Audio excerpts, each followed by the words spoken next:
it's another episode of Jeff's Circle, and our guest for tonight is my yoga teacher, Man Abbas, who I fondly call Teach. Teach is a full-time yoga teacher instructor who just stepped out from the hustle and bustle of a corporate career and found her true calling doing what she loves the most.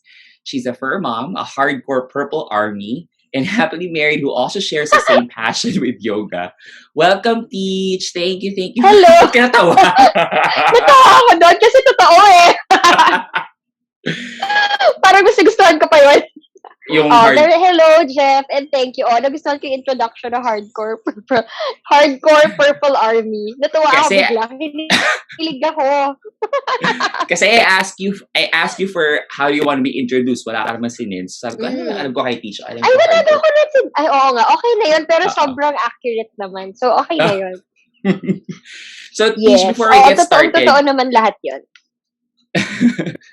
I'd just like to let you know, a lot of my friends, when they started this, they've been waiting for this episode. They even thought nga that I'll be starting off with yoga kasi people have been noticing changes in me when I started yoga, especially in this pandemic. So they're really looking forward to this episode. So no pressure there. Wow. Alright. So, Teach, I know the story, but just to share with the folks watching, how did you specifically get into what you're doing today? Sige. So, let's go way back when I first started practicing yoga. I hindi ko nga masabing practicing yoga, pero siguro my first encounter with yoga. So you mentioned earlier that I was in corporate before. So, my first job assignment, I was based in Bacolod. So, I lived there for 2.5 years. So, that was around 2008, I think. 2009 pala. So, I was looking for an activity in Bacolod. Kasi syempre, it's a small town. Saka nung mga time na yun, parang hindi pa naman masyadong uso-uso yung fitness. Parang ano pa lang siya. It was parang up and coming pa lang yung mga fitness that time. So, I wanted to find something that time that I can do after work. So, there was this small place in Bacolod where they were offering different fitness classes. So, I remember that was when I first tried yoga. Hindi ko na nga siya masyadong matandaan ano yung ginawa ko exactly in the class. Pero alam ko na that was my first encounter with yoga. Tapos, yun, parang I think yun nga lang yung place in Bacolod that offered yoga, I think, or offered fitness. I'm not sure, pero that was the only place that I knew that time that had fitness classes. So I was going there for TRX, for yoga. Yan, yung dalawang yun. So yun, that was my first encounter with yoga. And then, fast forward, when I came back from my assignment, pagbalik ko ng Manila, I remember na may mga yoga studios na dito kasi parang feeling ko ang tagal kong nawala. So parang may mga yoga studios talaga. So pagdating ko dito, that was when I started attending classes in yoga studios here in Manila. Pero it wasn't I wouldn't say it was a consistent practice like what your practice is. Kasi like you, Jeff, like sabi mo nga, your friends are so excited about your yoga journey and with this episode. So that time, I don't think it was a consistent practice. Parang I was just really going there kasi I didn't have anything to do. I just wanted an activity outside of work. So dun siya nag-start. And then it stopped. I don't know why, but for a time it stopped. And then I stopped exercising. And then, wala. I didn't have any physical activity. I can't remember. Siguro meron like running. Pero I wasn't a physical person that time. Parang there was a phase in my life that I totally stopped working out. Wala talaga. No physical activity. And that was because I was so busy with work. So, sobrang busy ko with work. I was in corporate and that was my only life. It was office, bahay. Yeah. And then, 2016 or 2017, somewhere around that time, I was still working in my one and only company kasi never naman ako nag-try in another company. I only had one company in my entire corporate life. There was a time when I experienced high level of stress. So I think dumadating naman talaga sa buhay natin yun, di ba? At some point, Exactly. parang it came to a point na sobrang stressful talaga ng work. So, it came to a point that it was so stressful. It was, I had to seek professional help kasi it was taking a toll on my body. So it was, there was a physical manifestation of the stress.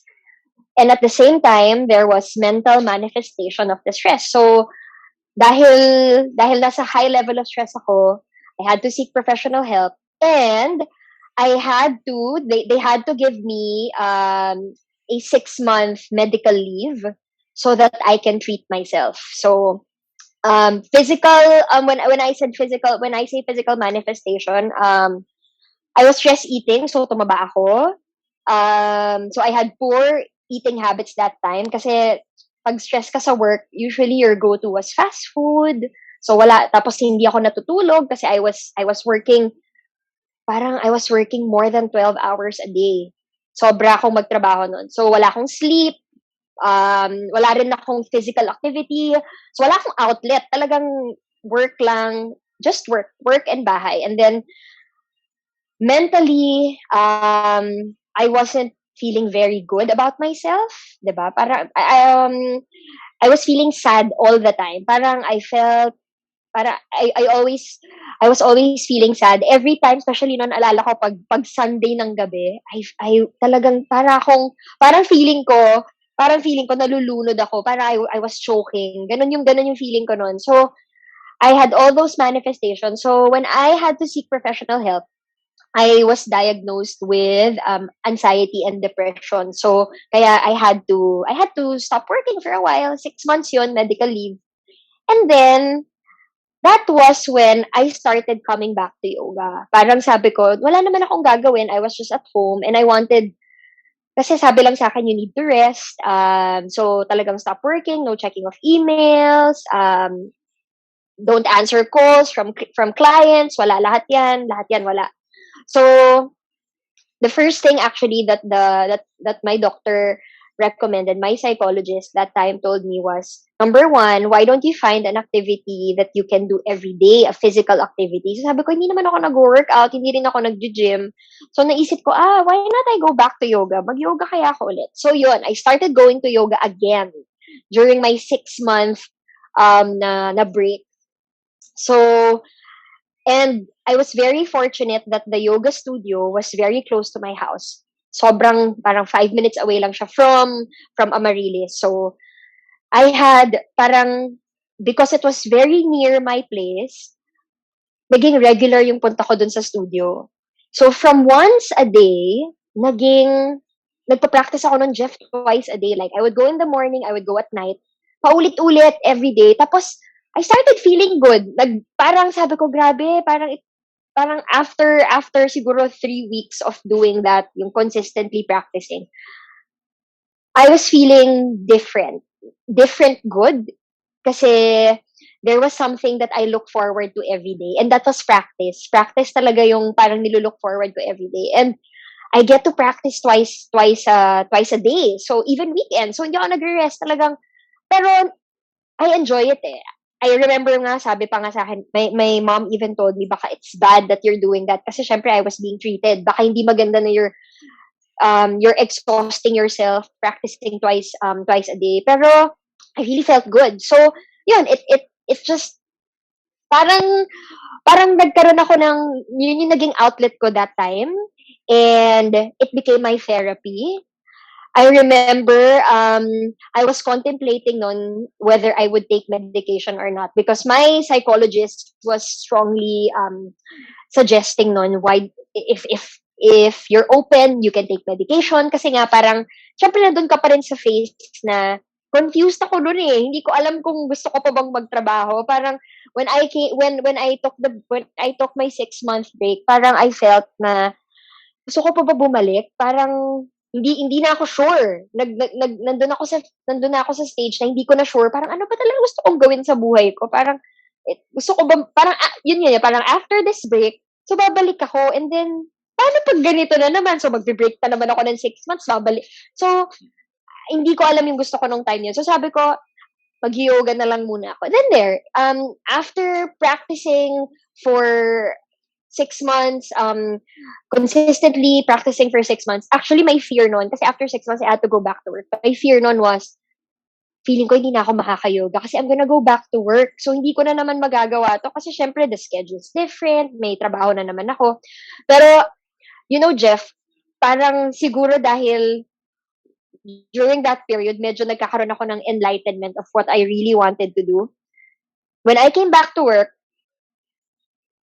parang ina-adjust ko na lahat for practice. It was the other way around. Before kasi, I will adjust everything for work. But when I came back, yes, I still work, pero I really make sure that I had time to practice. So, and then, pagbalik ko sa work, sabi ko, sige, kasi I was contemplating on resignation before even finishing my 6-month medical leave. Pero sabi ko, sige, I'm gonna go back, I'm gonna try again, tignan natin. Pero after a year, parang 1 year din yung nakalipas nun since my medical leave, I felt na, parang hindi na ito yung gusto kong environment. Parang I'm not supposed to be here. I want to do something else. And that's why I left the company. I filed for resignation, and then I told them that I'm not being pirated. I'm not gonna work again. But I want to be a yoga teacher. So a lot of people were surprised. Sobrang daming nagulat with my decision. Kasi if you met me, Jeff, mga 5 years ago, ibang Maan yung makikilala mo. Sobrang driven ko. Talagang work lang ako. Hindi mo ako makakausap. Talagang sobrang focus ko sa work. Talagang go-getter kasi ako noon sa corporate. Ganun ako. Sobrang ako, talagang passionate ako sa trabaho. Ayoko magkamali. Talagang ganun akong klaseng employee before. So when I resigned, so many people they were surprised na, si Maan magre-resign? Parang bakit? Then I told them na it's yoga. Na, parang I think I found my calling. And ang tagal ko siyang pinag-isipan. Kasi it's not easy to give up corporate life. Especially if, that time I was getting married pa. So ang dami kong iniisip noon. Financials, diba? Syempre, I'm gonna get married. I need hindi ko alam parang paano ba magsimula. I mean, when you start teaching, how do I build the community? Kasi iniisip ko nun talaga, parang paano ba? Parang I don't know how. So natatakot ako, parang it's hard.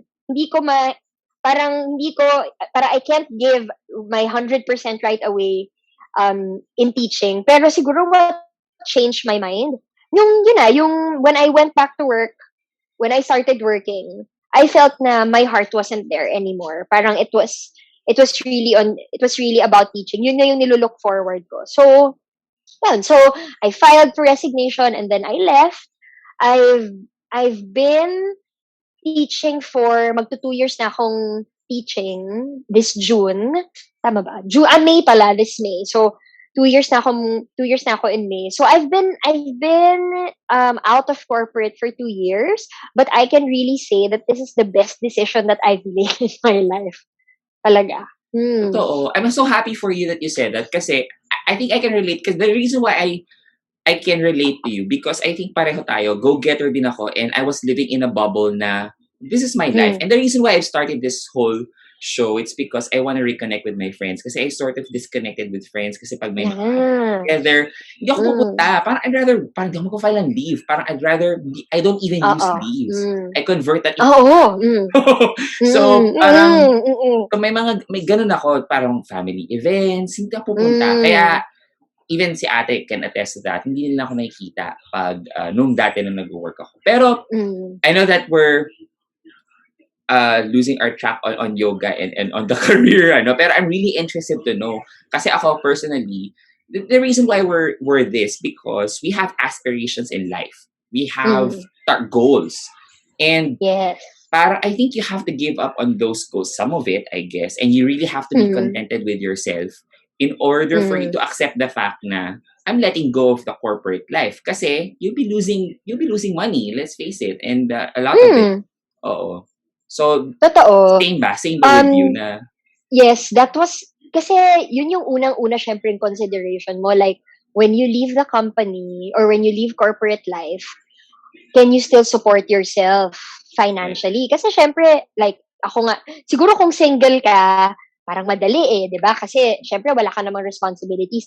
Ako noon, I was single, pero I was getting married. That was the difference. So, syempre, ay hindi lang parang I can't be selfish na parang I'm going to do this kasi I want it. Parang I also have to consider the life that I was going to build with my husband. Na hindi naman pwedeng ako lang. Syempre iisipin ko rin na paano nga ba? Parang syempre I have to, he's working, but also I have to help out kasi dalawa kami. So, isa yun talaga sa malaking consideration. Pero yung sinabi mo kanina na yung goals and aspirations, sobrang important nun, Jeff. I think yun din yung parang kailangan mong ma-figure out din at the start. Parang you have to be clear on what you really value in life. More than the goals actually, ano ba yung value? Ano yung gusto mo talagang, ano yung gusto mo sa life mo? Parang how do you want to live your life? Kasi you really can't have both eh. correct. Parang, saka nung, sabi mo nga, yung giving up, what you call this, the financial benefits of working in corporate, malaking bagay yun. Especially kung sanay ka na you're earning every month, you have a stable income. When you become a teacher, it's not like that. It's not like that. Actually, ang isa siguro natutunan ko when I became a teacher, mas minahal ko, mas nagkaroon ako ng love for, parang now I truly understand the value of hard work and money. Yan, it's not easy kasi for freelancers, kasi I call myself a freelancer ako eh, di Mm. ba? So if I don't work, I don't earn, di ba? Pero ako, na-realize ko na if ano, ngayon nararamdaman ko yung value no na parang dati kasi syempre pag corporate ka parang may times na kahit hindi ka sobrang mag-work, kikita ka ng ganong income Exactly. kasi 'di Oo. ba? Oh, 'di ba Petics parang mode for a period of time. oh, parang sure ka na every month may ganto kang income Mm. eh, 'di ba? Alam mong may ganto kang income. Dito hindi. Um But I realize also na when you're, let's say the way you earn money changes, kasi dating nun it's fixed, ngayon hindi fixed, may days, may months na wala, may months na meron, yung lifestyle mo magche-change, it follows naman. So, and I love I love how the lifestyle change. Parang I feel more parang I feel more grounded. Kasi now I value to the things. Dati hindi ko masyadong pinapansin yung mga maliliit na bagay, pero ngayon parang when I receive it, I really feel so happy na parang grabe, parang kasi siguro dahil nga iba yung work as a teacher. And I'm not just saying as a yoga teacher. I think any teaching profession would also attest to that. Iba eh. Especially pag freelancer ka, magkakaroon ka ng ganong satisfaction in your job na different when you're doing when you're in corporate. So yun nga, what you value in life. Some people talaga they want to live a comfortable life na may ambitions talaga silang ganon to work their way up the corporate ladder. Ganon din ako before, Jeff. Parang ikaw talagang may goal na ako, dapat on my 5th year, ganyan. On my 6th year, dapat Oo. ma-promote ka na. On my 7th year, dapat Oo. ganyan. May mga Correct, ganun na correct. ako. Sabi ko pa noon, on my 10th year, kailangan ma-assign na ako in another country. May mga ganun pa ako before. Wala na yun. Give up ko na lahat yun. So, now, this is the teaching life. But I'm happy naman. Kasi, I mean, now, because of this, I met you. Nagkaroon ako ng mga friends na students ko. Ang saya. Iba yung happiness ngayon na you find fulfillment because of this shift, because of the change. I agree. So I really love to talk more about the shift. No, I think it is a very good topic for us to discuss our next Oh. episode. Pero people are clamoring for yoga to know more about Sige. yoga. So Okay, sige. So if let's say a person who has zero clue about yoga, and there are lots of information about yoga, parang I think it's an unfounded science. Mm-hmm. It's not an exact science. Na Mm-hmm. parang there are there's a wide spectrum of yoga. Mm-hmm. Parang there's nude yoga, you have your Bikram, you have now your Okay. Vinyasa. Oo. And then you Oo. mentioned something about laughter yoga. Ano ba yan? Fun yoga ba yun? Yung Oo. tumatawa Yes, yes, lang. yes. Oo. Oo. Oo, may ganun din. Mm-mm. So may mga red flags yoga ba, in your opinion, na parang ingenuine or fad yoga na this is just, all marketing and really not getting the essence of yoga? Um, uh, I know there are a lot of parang types of yoga that are coming out. But ever since ako rin, Jeff, I've only practiced actually Vinyasa and Ashtanga. I had the chance of practicing Ashtanga before. Rocket also, I've tried it. Um, pero like the other types of yoga that you mentioned, to be honest, hindi ko pa sila natatry. Like yung, what you call this, the new nude yoga, hindi ko pa na-try yun. And the other, Bikram, I actually haven't tried Bikram. So, I really cannot say that it's fad. Kasi baka, parang, I don't want to judge also whoever, because I haven't tried it. So, I don't know, parang I don't know, I cannot speak for myself. I don't know how the class works, what they do in the class. But, for me, personally, kung yung intention naman of creating or curating a new type of yoga, if there's a good intention behind it, then I don't think, parang who are we to judge? And especially if we see naman people are benefiting from that type of yoga, di ba? Baka, and if we see people going, maybe there's really something for them. That's why they attend that type of class. So, pero alam ko nga madami, but I haven't tried any of those classes that you've mentioned. But yeah, for me naman, if it's something that works for people, if it makes people feel good, then I don't think it's something that should not be promoted, or should not be ano ba, promoted, or should not be practiced by practitioners. So it's depende talaga siya. Depende siya on the what the goal or what the objective of the practice is. So I think it's okay lang naman. Kasi it's okay.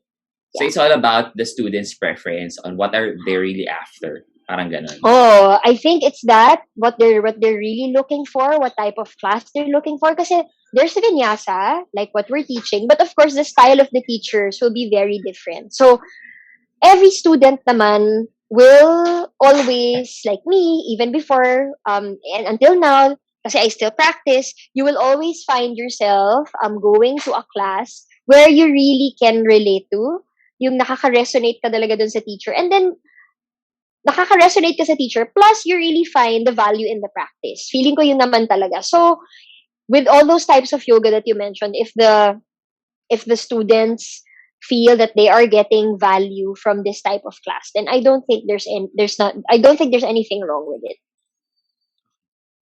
That makes sense. And so for our class, Vinyasa, who do you think are the perfect people fit for it? Anyone can practice yoga naman. Losing Oo weight? naman. Anybody. For me, yoga's actually for anyone can practice yoga. But of course, syempre, you also have to consider kung let's say you have underlying medical conditions, meron kang injuries, ganyan. You have to get clearance also from your doctor before you start. Actually, di lang yoga, any physical activity naman.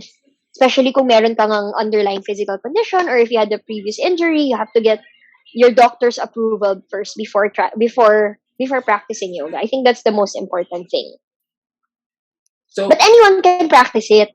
Anyone can practice it, Jeff. Kasi syempre people feel na, hindi ako pwede mag-yoga kasi hindi ako flexible. Flexibility naman is not required to practice yoga. You can practice yoga, and yung flexibility naman, it's not, hindi naman parang prerequisite yun para mag-practice. But for me, anyone can practice yoga.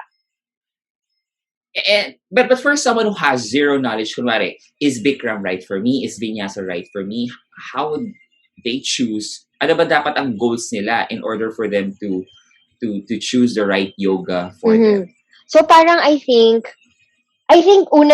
una is if they go to if they go to a class or if they meet the teacher, I think it's the first thing that they should do is ask also the teacher what the class is para the teacher can explain what vinyasa is, or kunyari tinuturuan ng teacher is Bikram. So I think the teacher will be the one that can explain that to them. And then um for me, the student should also give time to try it out. They kailangan experience muna. You have to try it out first. Kasi like ikaw, nag-yoga ka na ba before? Or first time mo No, mag-yoga? actually, I was forced ni ate. Ah, Doon pa, pre-pandemic pa, pinipilit niya ako mag-yoga. And I'm so sorry, I'm just gonna say it out loud. I'm not gonna edit this out. Kasi for me, I thought yoga was all it's a pretentious activity. Kasi nga, syempre yung the movies and also the TV shows that you're watching and also the people that you're seeing, parang you get to see, snarky moms in their Lululemon apparels. At tapos they're doing yoga. So parang medyo nagkaroon ng negative impression sa akin yung yoga before. So for me, ang dating sa akin nun, parang arte lang. So, oo. So yun, pero for those who would like to give it a try, ano ba yung common misconception? Yan, na-mention ko na yung misconception ko. But for you, your experience, ano ba yung common misconceptions ng people usually about naman yoga? it's like usually it's that na hindi ako flexible enough. I always hear it all the time na hindi ako flexible enough to do yoga. And then I ask them always, parang why do you. So I actually when I hear people say that, I ask them parang parang what came into your mind? Paano mo nasabi na you need to be flexible? So usually naman sinasabi nila kasi nakikita kong poses ganito. And I think that's another topic, pero it's something about how I think yoga's marketed, na ang nakikita lang nila is all the flexibility poses, ganyan. So siguro yun, may aspect din doon. But yeah, that's another topic. So siguro doon nila nakikita yung na kailangan flexible ako, kailangan ganyan. But I always tell them na it's not a requirement. And it's also it's not a requirement na kailangan flexible ka. Kasi these poses that you see there, kung ano man yung picture na nakita mo yun, probably that person's been practicing for we don't know how long, baka sobrang tagal na. And hindi naman, and yoga's not, you cannot define yoga with just one photo, with that photo, whatever photo you saw. So, ako, I always tell them, give it a try muna. Give it a try. Kasi syempre, experiences, kailangan mo with anything naman, di ba? Before you can give a recommendation, or before you can give a review, di ba? Pag meron kang binibili, before you can give a review, you have to try it out for yourself first. So, and kung physical din naman yung, like, I know people are looking for physical activity, I always tell them, yoga is both strength building. It can also improve your mobility. It can improve your flexibility. So if you're looking for that kind of practice, you have strength, you have flexibility, if you have mobility, then yoga can be something that they can try. Pero did someone voice out, or in your experience, or not particularly to your class, but someone that you've observed or seen, na they've tried the class and then their expectations were not met? Parang they're expecting something na, ay, akala ko tatumbling ako or magpa-flying trapeze ako, pero it didn't happen. So, may mga ganun ba? Oo, meron. May mga ganun na parang, ano ba usually expectation nila? Usually expectation nila, ay, papawisan pala ako. Kasi nga, meron din minsang mga expectations na yoga or preconceived notions na yoga is stretching, that they're just sitting down in the practice, that they're not gonna stand. So, yung mga sinasabi nila was, ay, papawisan pala ako, nakakapawis pala siya. Akala namin, relaxing lang siya na, nata-challenge ka din pala. Hindi nila ina-expect. Kasi nga, they thought, upo lang. Kasi siguro, it's also what they see. Siguro when you Google yoga, yun yung mga nakikita mo. Siguro when, pag Uh-huh. nag-Google ka ng yoga, makikita mo yung mga ganong photo. So, yun. Usually yun. Yun pala, yun nga, akala ko upo lang ako, pero meron palang, tatayo din pala kami, may planks pala. Correct. Yeah, may planks pala, may mga standing poses pala, and minsan meron din silang mga comments like, oh, hindi ko alam na, yung mga ganong poses pala, yung mga poses pala na ganon are hard, kasi they see it, pero pag tinitignan mo, parang it's easy to look at, 'di ba? Pero when they do it on their own, nacha-challenge din pala sila. So, yeah, mga ganong feedback from students. Okay. Personally, I can testify how yoga did a paradigm shift, especially for me in this pandemic. So, Mm. you as an example, any example or testimony or stories from your students or peers Mm. that struck you most, na parang, it's really a life-changing activity for Mm. me.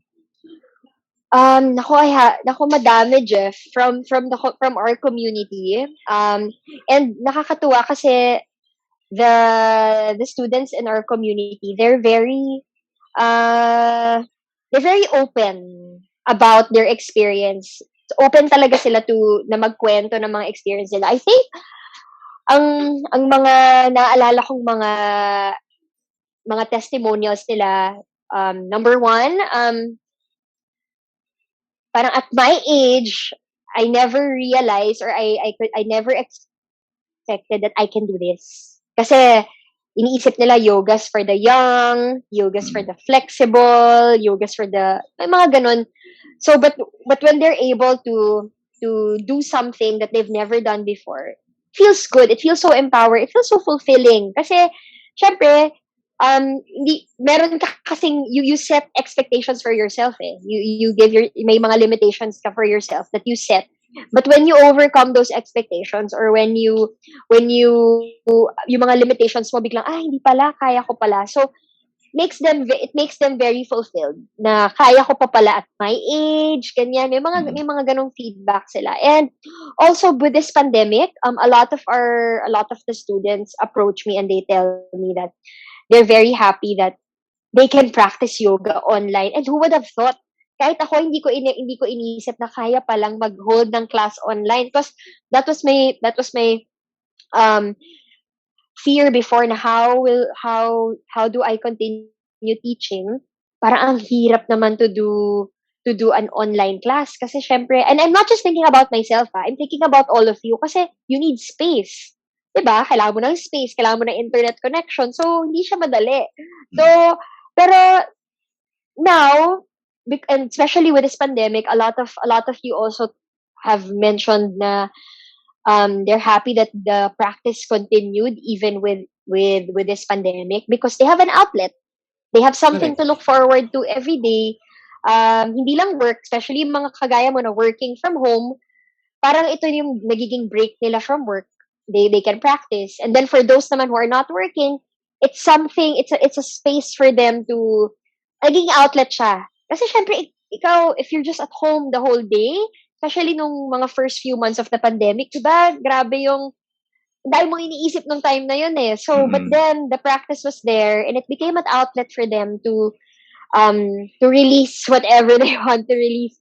So, for me, yun yung mga testimonials talaga that struck me. Okay. And personally, I'm an advocate of having a supervised yoga sessions as opposed to just Mm-hmm. Googling poses and watching YouTube videos Yeah. for safety reasons. In case our viewers have decided to take on a yoga class someday, but won't be able to join you for whatever reasons, Yes. like schedule conflict, what should they be looking for in a yoga class? Okay. What should they be looking for in a yoga class? I think, sabi ko nga, 'di ba? Number one is, for me, the first step is really to try the class first. I'm sure may description naman yung class. The teacher would always give a description to the class and like how the teaching style is.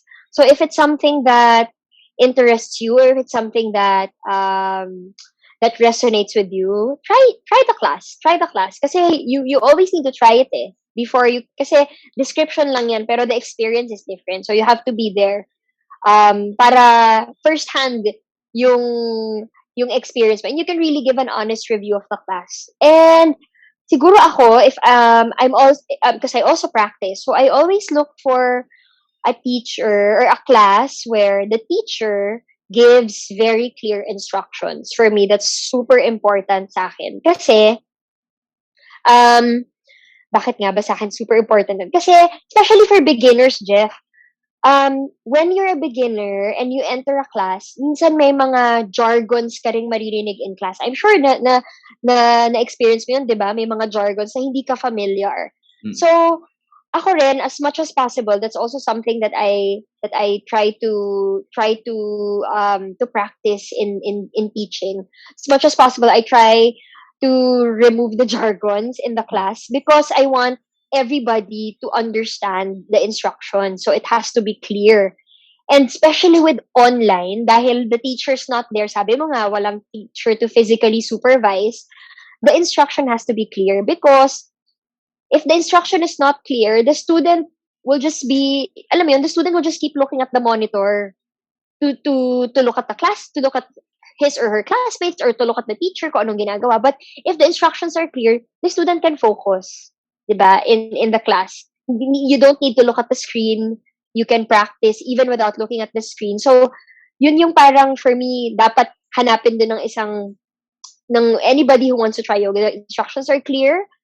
And then the teacher pays attention to the student. That's also very important. Like, the teacher also has to have that eye na, okay, now, let's say, I see Jeff, everybody's doing this, but I'm gonna give Jeff something else. I'm gonna give Jeff a different instruction or a different adjustment for him, for today. For today, so important din yun. The teacher pays attention, and then the teacher is focused. I wrote it down. Yung teacher focused din. Focus siya on the class. So, when I say focused, talagang he or she is attentive to what everybody's doing. And yeah, and sabi ko nga, the class should be fit for you. So ako rin, I encourage students to explore, to try, so that they get to see what classes are there, how different also the teaching styles are with the teachers now, so that you find something that works for you. So those are the things that they should be looking for in a class. Pero Yes. Is there something that you can share na they should be watching out for? Na Watching out for. if this happens, no, this class is total BS. Ako, ano ba? Shocks. Ano bang? Wow, okay. Now, something to watch out for. I think, sige, I'm gonna put myself in the shoes of a student, or I'm going to, not, based on you. Yeah, based on my experience. Number one, when the teacher forces me to do something na hindi ko kaya. Like, the teacher's aware that I'm a beginner, but the teacher will force me, hindi, you do it. Okay lang yan. You have to start from there. Kailangan mo, may pilit, may puwersa. So that's something I think that you have to watch out for. Na if you feel like you're being forced to do something in class to the point na you're going to get injured and you really feel hurt in a specific post, but you're being forced to do it, I think that's something that's really a no-no. Kasi that's invading your personal agency na the class has to be a class where everybody, diba? I always say this naman in class, you explore your practice because it's your practice. So the teacher should be there to guide you. But if you feel you're forced and you feel forced, but at the same time, if you don't do it, you feel like you're being criticized for not doing it in the class, then I think that's something you should watch out for. Yun yung number one for me. You left with yun nga, sabi ko, if forcing pinipilit ka to do something, oo, di ba? Parang, if you're being forced to do something, in your practice na hindi ka naman comfortable with and you feel like your body's not ready to do it or talagang Mm. masakit siya to begin with, you're experiencing pain, but the teacher is forcing you to do it, I think that's a no-no. Mm. That's a no-no for me. Kasi, bakit, bakit may pilitan? Oo. Hindi, tsaka, kasi I've seen the I'm not sure if you've watched the Netflix documentary of Bikram. Yung parang yung inaapakan niya yung likod. Yeah. To test on how... I haven't seen it, pero narinig ko nga lang, oo. Go watch So, it. It's so interesting. Oo. Pero kung physical practice siya, Jeff, ganun din naman. Like, if you feel like, kasi adjustments are teachers usually give talaga physical adjustments naman, diba? But yun nga, sabi mo, if you feel like your privacy is invaded or nasasaktan ka na, then why? Parang why should I be in this class? Parang bakit ako pinipilit? Diba? Even online. I mean, kahit online, like, yari everybody's doing, I don't know, kunyari may post na pinapagawa, and then you force a student, and you call out, and if you feel like na-call out ka just for not doing something na, gawin mo yan, ba't di mo ginagawa yan? Parang that's a no-no. Thankfully naman, wala pa naman ako na napuntahan ganong class na pinilit ako na gawin yung something. Naging ako. Wala naman. Or inapakan ka habang wala naman. May inapakan yung likod ko. Wala naman. Parang, buti naman wala. I'm very thankful that the teachers that I practiced with, even my mentors, hindi naman sila ganun. Hindi ko rin ma-imagine yung sarili ko in that class. I think I would walk out. I think you really should watch that documentaries. Hindi ko kaya. Hindi ko kaya ata na parang, parang bakit ganun? I think I would, hindi naman walk out. I would excuse myself from the class na, I'm sorry, but this is really something that parang I'm not comfortable in, parang hindi ako comfortable dito. I'm just going to leave. So ganun din naman sa online. I think that's something. And ano pa ba? Yun nga parang for me, Jeff, siya, the student talaga will be the one to decide parang if this class is for me or not. Like ikaw, how did you decide na itong class na to is for me? Parang how did you decide na parang I'm going to continue practicing with Maan? Actually, I have no benchmark. I have no comparison because oo nga. Kasi pinilit ka nga lang. Pinilit ako ni ate. She even offered, which is ate, may I remind you, hindi yung pa rin binabayaran yung isang class ko. Kasi ang offer mo sa akin, babayaran mo yung isang month ko. Panoorin niya to So, yun. I don't know. Siguro naging yun nga, na-appreciate ko yung backstory mo, na nakarelate ako. It's personal. I don't think this is gonna apply to everyone. For me kasi nakarelate ako sa'yo. Kasi we're the same age, although we don't look like it. You look much younger than me. Parang yung corporate background, and then we've decided to leave the corporate life. Tapos, din yung pandemic. Kasi hindi rin ako maka-workout kasi I'm a gym person. So, para I needed something na Tapos nakatulong yung fact na you constantly say na this is your practice and also this is a journey na it doesn't have to be perfect. It will keep you grounded. Kasi nga, pareho nga tayo, go-getter din ako. So, it has to be perfect. I'm striving to be the number one. Pero it doesn't work that way. May mga days na you can do tripod, pero bigla, diba, yung one video na nagugutan ako, ba't ako nalaglag na, bigla na lang ako tumumba, na parang, tapos, what was her name? Si Mommy, what was her name? Si Ma'am Shites? No, the other one. Riz. Tita Riz. Tita Riz. Tapos she shared, sabi ko, Teach, huwag mo na i-share yung recording nung nalaglag ako kasi nakakahiya. Sabi niya, ano ka ba? Ako nga, prasarita na tumba. So parang, it makes you grounded na parang, hindi. It doesn't have to be perfect. There are times that you can do it. There are times that you just can't. Naman. Kasi parang, yun nga, you're right. It has something to do with marketing na there is that the impression na Oo, ikaw nga may yo ganun kang impression eh. na yogis are this, then you have to Oo. achieve this certain post. So yeah. Now let's talk about pricing. So we've talked about the red flags and what they should be looking for. Mhm. In terms of pricing, what determines pricing and what would tell them viewers who are interested na this person's ripping me off? What determines pricing?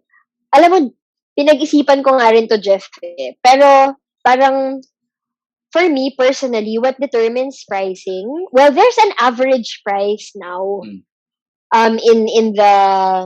in the online community. And I think the average price now is about 400 to 500. I think yun yung Mm. nakikita ko eh. Mga ganun yung average price. Pero what determines pricing?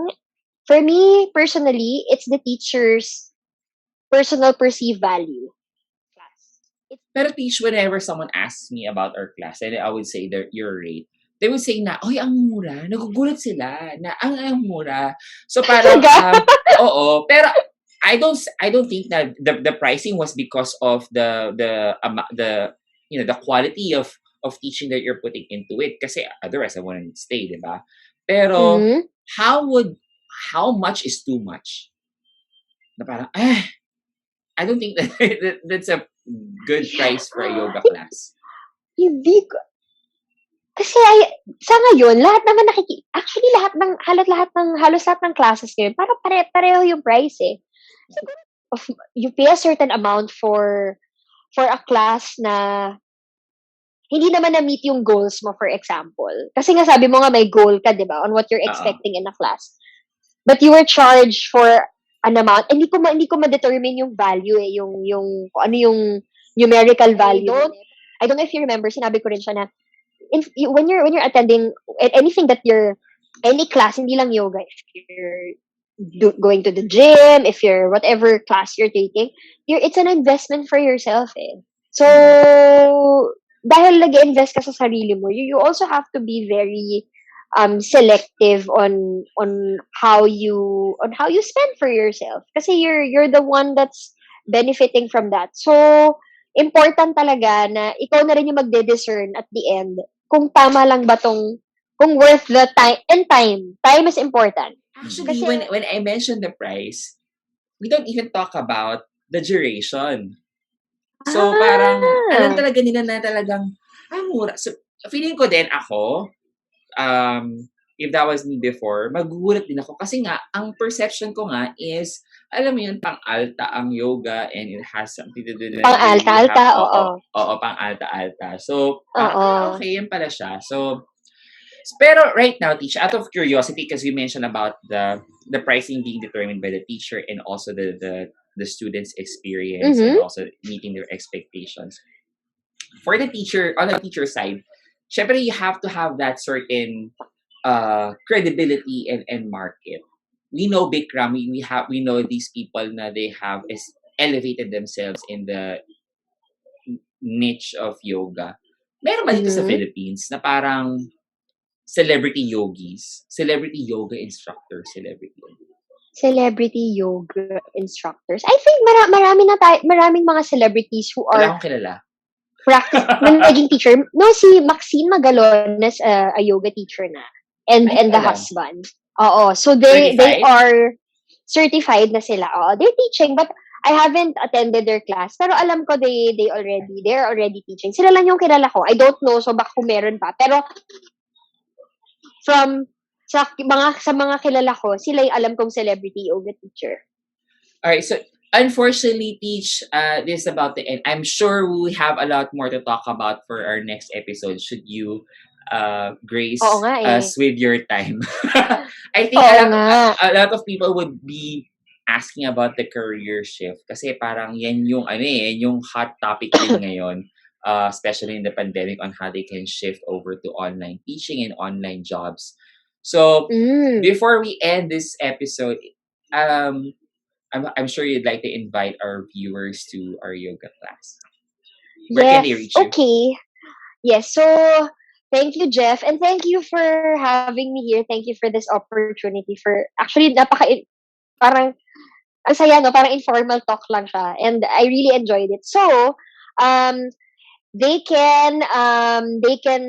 teach online classes every day, and I think it's going to be online muna for now. I don't think, I don't see face to face classes happening soon, so they can attend my classes online. I teach every day. They can visit at Yoga with Man on Facebook and at Yoga with Man on Instagram. So my contact details are there, and they can also contact you if they need if they need to ask for my contact details. And I reply naman. I reply to messages, so they can try out the classes. Our classes, sabi ko nga, I teach vinyasa. Vinyasa is this type of yoga where you have series of poses that you put together to create a flow.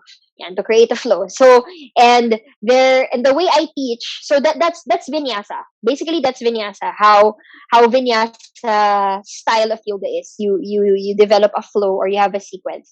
But my teaching style, the way I teach classes, and you know this, Jeff, I have a method of teaching where, and feeling ko nakuha ko to sa pagiging corporate ko, na I'm very systematic, na um, every 2 weeks or so, we always have a curriculum. I always want um everybody to follow a curriculum. And for me, kasi there's really value in that. Na number one, with a curriculum, you really get to see your progress. Diba? You get to see your progress in your practice, and focus siya. So you don't do so many things, but you're just really focused on learning one thing. And I think that helps, diba? Uh, That also helps, in building your strength, in building a certain skill that you want, or in learning a certain posture, for example, in the practice. So that's the way I teach. So if you want that type of if you want to attend that type of class where there is a program, there's a curriculum, then I would be very honored to have you in the class. You just need to message me, and then if you're a first timer also in the community, your first class is free, so that you experience it first. Try nyo muna. And then we also have beginners pala. So recently, ito pala, this April, we also have a beginners class once a week that they can try. And then every Sunday also, every Sunday morning, we do have a special class with pure alignment with Cam Lagmay. So we do special flows, themed classes every weekend, every Sunday, and that's free.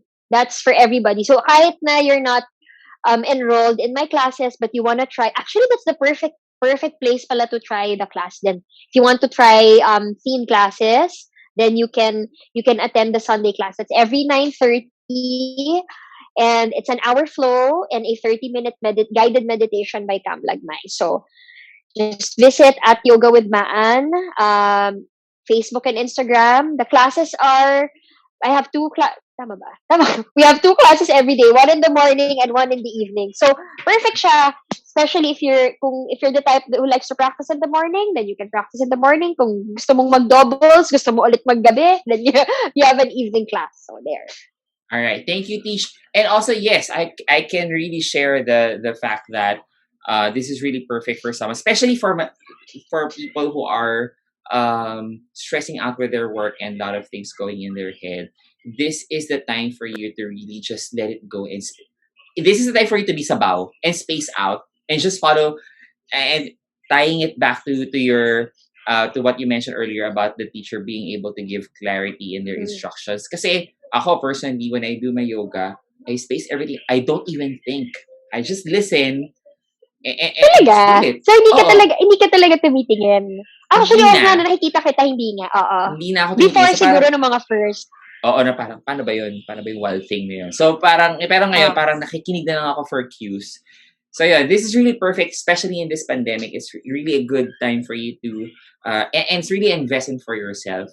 Of course, there are a lot of things that you can do that for your wellness, but I would really recommend yoga, and also what Ish said about the pure alignment meditation. It's like getting a massage in your head, in your mind, in your Mm-hmm. brain, that's a really good thing for you to de-stress and be wine. If you have wine, if you're a wine person, you can also do that. Yes.